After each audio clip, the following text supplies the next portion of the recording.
If you're rushing the downswing, it's because you're thinking of the backswing and the downswing as two separate events. In reality, there's things that you need to be doing in the backswing to ensure that you are taking a proper downswing, and this really comes down to the forces that we're putting into the ground. So what most people are doing, or what people I see that are rushing the downswing, is they are going up to the top of the swing and they're loading up in their trail foot, and then they're staying there as they get up to the top. And then they start the downswing with all arms, right? If you do that, then you just don't have enough time to get to your lead side. You're gonna tend to come over the top, you're gonna tend to flip, early release, you're gonna tend to hit a lot of thin shots, chunk shots, even top shots at times. So how do we use our feet correctly to be able to get that proper sequencing and be able to feel like we're not rushing the downswing, we have that good effortless power? Well, the good part is that they have studied lots of tour players and they've used these pressure mats, and they know that how the best players in the world, how they set up and how they do this. So at address, what they found was, on average, your average tour player is going to be about 50-50 in their feet. So the pressure that they're putting into the ground, the total pressure, is going to be about 50% on the trail side, 50% on the lead side. Now, those aren't exactly the numbers, but I'm just kind of simplifying this to make it a little bit easier for you. But it was basically 50-50 at address. Now, a big key here is we want to start shifting pressure into our trail foot right away. That's a big mistake that I often see, is there's basically no pressure shift early in the swing, and then they pressure shift later in the swing, and then by that time it's too late, right? So what we need to be doing is we need to make sure that we're shifting pressure right away in the backswing. As soon as that club starts going back, we're seeing the pressure, we're feeling the pressure in our trail foot start to load up more. So they're putting pressure up right away, and then as they're getting into this area right here, when the lead arm's getting close to parallel to the ground, they're actually starting to recenter the pressure. So as I'm getting to about right here, my pressure in my trail leg or my trail foot is maxing out. And it's at about 75% where that's maxing out. And then as I continue to go up to the top, I'm recentering and I'm back to 50-50 at the top. So 50-50 right here, then I'm 75% in the trail foot here, and then I'm recentering, I'm 50-50 as I get up to the top, and then as I come into impact, I'm going to be about 75% pressure in my lead foot at impact, and then as I come through into the full finish, I'm going to be about 90% on my lead foot at that point. So how can we do this? How can we drill this to make this a reality in our own swing? So what we're going to do is we're going to set up here just with some practice swings first, and we're going to set up and just feel like we're very balanced at address, just like we talked about. And then what we're going to do is we're going to go up to that lead arm parallel position in the backswing, and we're going to pause right there. And as we're doing that, we're going to make sure, we're going to feel like we're loading up as soon as possible in our trail foot and as much as we possibly can to that point that is at that lead arm parallel position. Now, what we don't want to do here is shift our mass. This is a pressure shift. This is forces that we're putting into the ground. It's not so much a weight shift. A weight shift would be if I'm taking my center of mass, which you can think of maybe my belly button, and I'm shifting it over here. I don't want to be doing that. There can be a little bit of it, like a 1-inch shift, but we want to put pressure into the ground and then rotate our body as we're going up to that point. And we're going to feel that pressure on the inside of our foot here and then moving into the heel as we're getting up into this area right here. If we're feeling a lot of pressure on the outside of our foot, that means that you're shifting your weight and you're not necessarily shifting pressure, right? Pressure is the force that you're putting into the ground. So again, we're 50-50 at address here. Then we're going to go up to lead arm parallel, and we're going to feel that pressure on the inside of our foot, and we're loading up as soon as possible and as much as possible to this lead arm parallel position.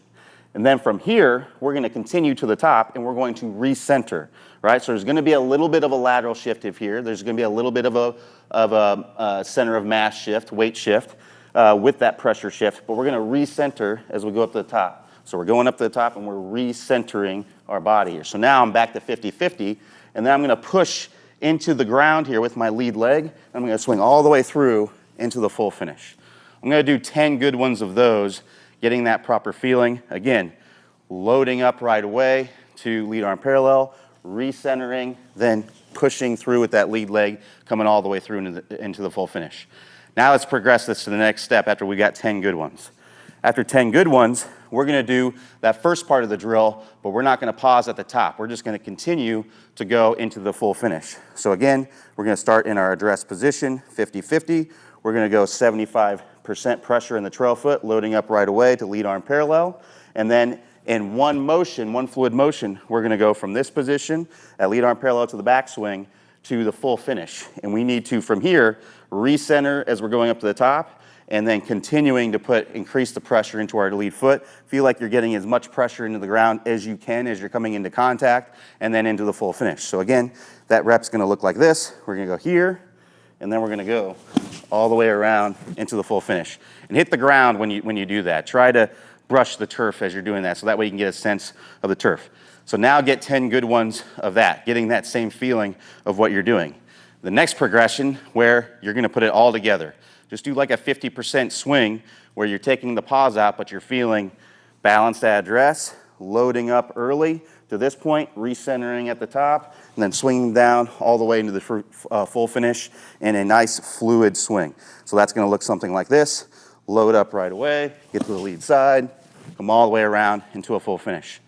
Go about 50% speed at first, get 10 good ones, and then slowly increase the speed little by little by little until you get up to full speed with it.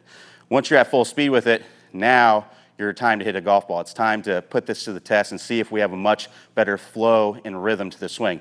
I'm gonna tell you, once you do this drill and you've got this down, it's gonna be a lot easier to get that effortless power. It's gonna be a lot easier to get that ball first contact. You're not gonna be hanging back anymore. You may find that your over the top is gone and now you're hitting draws and things like that, just because you're sequencing and using the ground much, much better. So let me give this a try here and see if I can get a good one. I got 6-iron here. Let's see if I can get a good one where I use the ground properly and start the downswing in the correct way.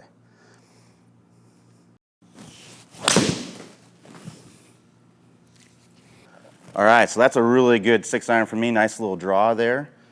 So I still see an issue with this sometimes with players when they start getting this ground force reactions correct. You know, they start getting the club nice and shallowed out, but they're still leaving the face really, really open as they're coming down. They're not using the proper wrist angles. So it's really important to get these wrist angles, get that face squaring up as we're coming down, so that way we can stay in our posture, use our ground forces that we have now, and be able to rotate through the ball and have that face nice and squared up. Oftentimes, they just have the face way too open, and what's gonna happen is that they may use the ground forces correctly and get the hands in front, but then they'll just start blocking everything off to the right. Or what they'll typically do is they'll have that face open, and then they'll square up the face the way that they're used to doing, really kind of flipping and hanging back as they're coming through. Even though we're getting these good ground forces initially, we may make a compensation later to be able to hit the ball better. So what we need to learn is what we call the anti-roll method at Top Speed Golf, where we're getting this face squared up. We're using these proper wrist angles as we're coming down, so that way we can stay in our posture and just rip through that ball. We know it's gonna be straight every single time, a nice little draw just like I hit there. So Clay Ballard, the founder of Top Speed Golf, is gonna go over the anti-roll method here in a preview in just a minute. But if you'd like to get the whole video, get instant access to the whole video on the anti-roll method, just click the iCard that's gonna pop up on your screen there here in just a second, or you can click the link in the description below. Play well, and I'll talk to you soon. So here's the bottom line. If you've been taught to roll the club in the early downswing, that causes the shaft to get steep. And that steep club causes all your problems. It causes you to hit it way behind the big hitters and way inconsistent with your quality of strikes. So you're in the tall grass and the trees and the hazards all day long. Now the great news is this. There's really only two pieces that you need to know to fix all these problems.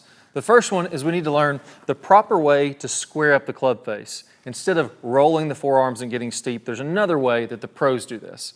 Once you learn this right way to square up the club face, then you can shallow out from the inside and everything starts to fit together. Now I'm going to teach you this right now in what I call the anti-roll method. You may also hear this called the motorcycle move or the tour twist, but let's walk through exactly how to do that. Now what I want you to do is go ahead and go kind of in the last parallel in the downswing. So here, I want my hips to go ahead and be opening up. I want my club to be parallel with the ground, and I want my hands to be in front of my right thigh. Now, when I take my grip, you're going to notice that when I do this, the club face is basically straight up and down. So if I'm looking at it from this angle, you'll see the face is straight up and down, and my logo of my glove is pointed out in front of me. Now from there,